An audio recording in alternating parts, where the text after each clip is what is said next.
Hello प्यारे बच्चों, कैसे आप सभी अपनी पढ़ाई बहुत अच्छे से कर रहे होंगे और अगले महीने आपकी एग्ज़ाम शुरू होने वाले हैं। लगभग 30 दिन का समय आपके लिए तैयारी करने के लिए है। आज मैं लेकर आया हूँ आपके लिए एनसीईआरटी कक्षा 7वीं के विज्ञान विषय के पहले अध्याय पादपों में पोषण के अभ्यास प्रश्नों के उत्तर मैं आपके सामने लेकर आया हूँ। अब देखेंगे एनसीईआरटी सब्जेक्ट साइंस है और पादपों में पोषण पहला ही चैप्टर है ये जो आपके सिलेबस में है। तो आज हम इसकी बात करेंगे, इसके संपूर्ण अभ्यास प्रश्नों के उत्तर हम यहाँ पर देखेंगे, समझेंगे इनको। फर्स्ट क्वेश्चन से स्टार्ट करेंगे। जीवों को खाद्य की आवश्यकता क्यों होती है? जीवों को खाद्य की आवश्यकता क्यों होती है? तो इसका आंसर है जीवों को खाद्य की आवश्यकता ऊर्जा प्राप्त करने के लिए होती है, शरीर का निर्माण करने के लिए होती है, शरीर में कोशिकाओं एवं ऊतकों की टूट फूट की मरम्मत के लिए, मेंटेनेंस के लिए। ठीक है, ऊतक क्या होते हैं? जब कोशिकाओं का समूह बन जाता है, कोशिकाओं का समूह, और वो किसी एक विशिष्ट कार्य को करता है तो वो ऊतक कहलाता है। शरीर की वृद्धि और विकास के लिए, शरीर की वृद्धि और विकास के लिए भी जो है वो खाद्य की आवश्यकता होती है, खाद्य यानी भोजन की आवश्यकता होती है। सेकंड क्वेश्चन है परजीवी एवं मृतजीवी में अंतर स्पष्ट कीजिए। परजीवी का मतलब जो होता है वो होता है दूसरे पर जीवित रहने वाला, जैसे वह जीव जो अन्य जीव यानी परपोषी से अपना भोजन एवं आवास प्राप्त करता है तथा परपोषी को हानि भी पहुंचाता है, परजीवी कहलाता है। इस प्रकार परजीवी परपोषी को नुकसान पहुंचाकर लाभ प्राप्त करता है। और मान लो कुछ ऐसे भी होते हैं जो बहुत ज़्यादा कोई नुकसान नहीं पहुंचाते लेकिन दूसरे जीव पर निर्भर रहते हैं। ठीक है, पराये जीव पर, वो परजीवी कहलाएंगे। तो उदाहरण के लिए अमरवेल। फिर आता है मृतजीवी। मृतजीवी जो है वो मरे हुई चीज़ें हैं, जो भी चीज़ें सड़ गई हैं, गल गई हैं, ऐसे पौधों एवं जंतु से यह जीव जो पौधों एवं जंतु की सड़े गले जैविक पदार्थों से अपना भोजन प्राप्त करता है, मृतजीवी कहलाता है। उदाहरण के लिए कवक एवं जीवाणु। बहुत ही अच्छी पीपीटी बनाकर मैं आपके सामने लेकर आया हूँ, आपको बहुत अच्छे से क्लियर इसमें दिखाई दे रहा होगा। प्रश्न नंबर 3 है आपका, आप पत्ती में मंड यानी स्टार्च की उपस्थिति का परीक्षण कैसे करेंगे? उत्तर है पत्तियों में मंड यानी स्टार्च की उपस्थिति का परीक्षण करने के लिए आयोडीन विलयन का उपयोग किया जाता है। और पौधों की एक पत्ती को लेकर उस पर आयोडीन विलयन की कुछ बूंदें डालते हैं तो पत्ती का रंग नीला काला हो जाएगा। ये कैसे होता है? हमने एक पत्ती ली और इस पत्ती को जो है वो हमने क्या किया था, आधी पत्ती को काले कागज से ढक दिया था जिससे सूर्य का प्रकाश ना लगे, और आधी पत्ती पर जो है वो सूर्य का प्रकाश लगता रहेगा। ठीक है, तो इसको हम 2-3 दिन के बाद में देखते हैं। तो फिर आयोडीन की बूंद डाल के देखते हैं, तो इस पत्ती पर, यहाँ पर और यहाँ पर आयोडीन की बूंद डालकर देखते हैं। तो यहाँ हम देखते हैं कि इसमें जो है वो स्टार्च की उपस्थिति नहीं होती, और यहाँ आयोडीन की बूंद डालते हैं तो उसका नीला काला रंग हो जाता है, जो किसको दर्शाता है? स्टार्च को दर्शाता है कि इसमें स्टार्च उपस्थित है। Next question. नेक्स्ट क्वेश्चन में हम देखेंगे, हरे पादपों में खाद्य संश्लेषण प्रक्रम का संक्षिप्त विवरण दीजिए। हरे जो पौधे हैं वो खाद्य संश्लेषण या जिसे हम प्रकाश संश्लेषण भी बोल सकते हैं, ये प्रक्रिया कैसे होती है? प्रकाश संश्लेषण के दौरान पत्ती की क्लोरोफिल युक्त कोशिकाएं सूर्य के प्रकाश की उपस्थिति में कार्बन डाइऑक्साइड एवं जल से कार्बोहाइड्रेट का संश्लेषण करती है। इस प्रक्रम को निम्नलिखित समीकरण द्वारा दर्शाया जा सकता है, जैसे कार्बन डाइऑक्साइड गैस जो है वायुमंडल से लेगा, और पौधे जो हैं वो जड़ों से जल ग्रहण करेंगे, और वायुमंडल से कार्बन डाइऑक्साइड। ये जो है वो पत्तियों में क्लोरोफिल पाया जाता है। क्लोरोफिल क्या करेगा? सूर्य के प्रकाश का क्या करेगा? ग्रहण करेगा इसको। और जब ये सारी चीज़ें मिलकर एक अभिक्रिया करती हैं तो कार्बोहाइड्रेट यानी ऊर्जा बनती है, प्लस ऑक्सीजन निर्मुक्त होती है जो हमारे लिए श्वसन के लिए आवश्यक है। सभी जीवों के श्वसन के लिए आवश्यक है ऑक्सीजन, वो निर्मुक्त होती है जब प्रकाश संश्लेषण की प्रक्रिया पेड़ पौधों में होती है। इस प्रक्रम में ऑक्सीजन निर्मुक्त होती है, कार्बोहाइड्रेट अंततः मंड यानी स्टार्च में परिवर्तित हो जाते हैं। पत्ती में स्टार्च की उपस्थिति प्रकाश संश्लेषण प्रक्रम का संपन्न होना दर्शाती है। स्टार्च भी एक प्रकार का क्या है? कार्बोहाइड्रेट ही होता है। तो यह आपको बहुत अच्छे से ध्यान रखना है, याद रखना है। बहुत ही शॉर्ट तरीके से मैं आपके लिए ये आंसर लेके आया हूँ, तो आप इनको अच्छे से याद कर लें। फिर अगला क्वेश्चन है, किसी प्रभा चित्र की सहायता से दर्शाई कि पादप भोजन के मूलभूत स्रोत हैं। आपको पता होगा कि कोई सा भी जीव जो हो, चाहे वो प्रपोसी हो, मृतजीवी हो, परजीवी हो, वो सभी किस पे निर्भर करते हैं?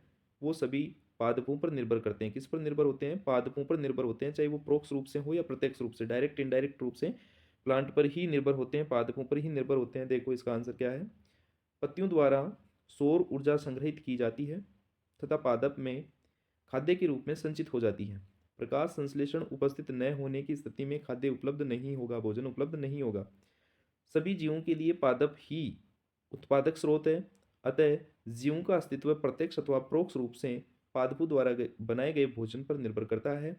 सभी खाद्य श्रृंखलाएं पादपों से ही प्रारंभ होती है। इस प्रकार पौधे भोजन के मूलभूत स्रोत हैं, यानी पौधों से ही जो है वो सभी को भोजन मिलता है। अब यहाँ ये देखिए, आप डायग्राम एनसीईआरटी से लिया गया है, ये एनसीईआरटी में दिया गया आपका डायग्राम। इसमें आप देखें कि ये प्लांट जो है वो सौर ऊर्जा यहाँ से ग्रहण कर रहा है, वायुमंडल से कार्बन डाइऑक्साइड ग्रहण कर रहा है, पत्तियों में क्लोरोफिल उपस्थित होता है और जड़ों से जल और खनिज जो है ये भी ग्रहण कर रहा है। और जब प्रकाश संश्लेषण की प्रक्रिया इसमें हो जाती है तो उसके बाद में ये ऑक्सीजन निष्कासित करता है, ऑक्सीजन निष्कासित करता है। हम यहाँ देख सकते हैं ये ऑक्सीजन निष्कासित करता है, जो कि हमारे श्वसन के काम में आती है। नेक्स्ट क्वेश्चन, रिक्त स्थानों की पूर्ति करनी है। रिक्त स्थानों की पूर्ति में हम देखेंगे, पहला है कै, तो यहाँ पर मैंने प्रश्न और उत्तर जो है वो अलग अलग ना लिखने की बजाय एक ही जगह लिख दिया उत्तर, क्योंकि हरे पादप अपना खाद्य स्वयं बनाते हैं, इसलिए उन्हें स्वपोषी बोलते हैं। क्या बोलते हैं? स्वपोषी कहते हैं। पादपों द्वारा संश्लेषित खाद्य का भंडारण मंड यानी स्टार्च के रूप में होता है। प्रकाश संश्लेषण के प्रक्रम में जिस वर्णक द्वारा सौर ऊर्जा संग्रहित की जाती है उसे क्लोरोफिल कहते हैं। ये आपके जो भी रिक्त स्थान है वो मैं अंडरलाइन कर रहा हूँ यहाँ पर। प्रकाश संश्लेषण में पादप वायुमंडल से कार्बन डाइऑक्साइड लेते हैं तथा ऑक्सीजन का उत्पादन करते हैं। तो ये रिक्त स्थान आपके हो गए। आगे चलते हैं नेक्स्ट क्वेश्चन पे। क्वेश्चन है, निम्न कथनों से संबंधित परिभाषित शब्द बताइए। पित्त दुर्बल तने वाला परजीवी पादप, परजीवी पादप का भी एग्जाम्पल आया था हमारे पास। अमरवेल जो होता है वो परजीवी होता है, ये पराई जीव पर यानी दूसरे पौधे पर निर्भर होता है। एक पादप जिसमें स्वपोषण एवं विषम पोषण दोनों ही प्रणालियां पाई जाती है। स्वपोषण भी पाया जाता है, यानी थोड़ा बहुत भोजन वो खुद प्रकाश संश्लेषण की सहायता से बना लेता है, और विषम पोषण यानी दूसरे जीवों पर भी निर्भर करता है। तो यह है घटपर्णी। पिंक्चर प्लांट जो है वो कुछ जीवों को एक गंध के माध्यम से अपनी ओर आकर्षित करता है, और जो घड़ेनुमा संरचना इसकी पत्ती की होती है उसमें उस जीव को ये ले लेता है और उसका पाचन कर देता है, तो घटपर्णी होगा इसका। फिर आता है गै में, वे रंध्र जिनके द्वारा पत्तियों में गैसों का आदान प्रदान होता है। तो प्रणरंध्र यानी पत्ती में जो रंध्र पाए जाते हैं इन्हें सैरंध्र भी बोल सकते हैं आप, सैरंध्र भी बोल सकते हैं आप इन्हें, सरंध्र भी बोल सकते हैं आप इन्हें, ठीक है ना। नेक्स्ट क्वेश्चन, सही उत्तर पर सही का निशान लगाना है आपको। अमरबेल उदाहरण है, अमरबेल उदाहरण है। अमरबेल जो उदाहरण है वो किसका है? स्वपोषी का, परजीवी का, मृतजीवी का, प्रपोषी का? परजीवी का। फिर ख है, कीटों को पकड़कर अपना आहार बनाने वाले पादप का नाम जो है अभी आया था घटपर्णी, पिच्चर पादप। चलते हैं नेक्स्ट क्वेश्चन पे। 9वां क्वेश्चन है, कॉलम ए में दिए गए शब्दों का मिलान कॉलम बी के शब्दों से आपको करना है। क्लोरोफिल जो है वो पत्ती में पाया जाता है। नाइट्रोजन जो है वो जीवाणु, जीवाणु क्या करते हैं? नाइट्रोजन को नाइट्रेट में बदल देते हैं, और जो जड़ें हैं वो इसको ग्रहण कर देती है। नाइट्रोजन को पादप सीधे रूप से ग्रहण नहीं कर सकते, पत्तियों के द्वारा इसको ग्रहण नहीं कर सकते, इसलिए यहाँ राइजोबियम नामक जीवाणु की आवश्यकता होती है। अमरबेल, अमरबेल परजीवी है, जंतु पर पोषित होता है। और कीटभक्षी कौन सा है? कीटभक्षी है घटपर्णी या पिच्चर पादप। अगले क्वेश्चन पे चलते हैं। यहाँ पे आप देखें, निम्न प्रश्नों में सत्य एवं असत्य कथनों का आपको चयन करना है। क्या है? प्रकाश संश्लेषण में कार्बन डाइऑक्साइड मुक्त होती है? नहीं जी, बिल्कुल नहीं होती। प्रकाश संश्लेषण के द्वारा जो है वो ऑक्सीजन O2 जो है वो निर्मुक्त होती है, इसलिए यहाँ पर ये असत्य हो जाएगा। क्या हो जाएगा? असत्य हो जाएगा। ऐसे पादप जो अपना भोजन स्वयं संश्लेषित करते हैं मृतजीवी कहलाते हैं, नहीं स्वपोषी कहलाते हैं, इसलिए ये भी क्या हो जाएगा? गलत हो जाएगा। ये स्वपोषी कहलाते हैं। प्रकाश संश्लेषण का उत्पाद प्रोटीन नहीं है, बिल्कुल सही बात है, प्रोटीन नहीं है इसका उत्पाद, ठीक है, कार्बोहाइड्रेट और ऑक्सीजन है। फिर क्या आता है? प्रकाश संश्लेषण में सौर ऊर्जा का रासायनिक ऊर्जा में रूपांतरण हो जाता है, बिल्कुल सही बात है। जो सौर ऊर्जा है उसका रूपांतरण यानी किस में परिवर्तित हो जाती है वो, रासायनिक ऊर्जा में परिवर्तित हो जाती है। बहुत अच्छे से आप इसको याद कर लें, लिख लें इसको, जैसा भी आपको अच्छा लगे। लास्ट के क्वेश्चन आ गए हैं, सही विकल्प चुनना है आपको। प्रश्न नंबर 11 है, पादप के किस भाग द्वारा प्रकाश संश्लेषण हेतु वायु से कार्बन डाइऑक्साइड ली जाती है? कौन सा भाग लेगा?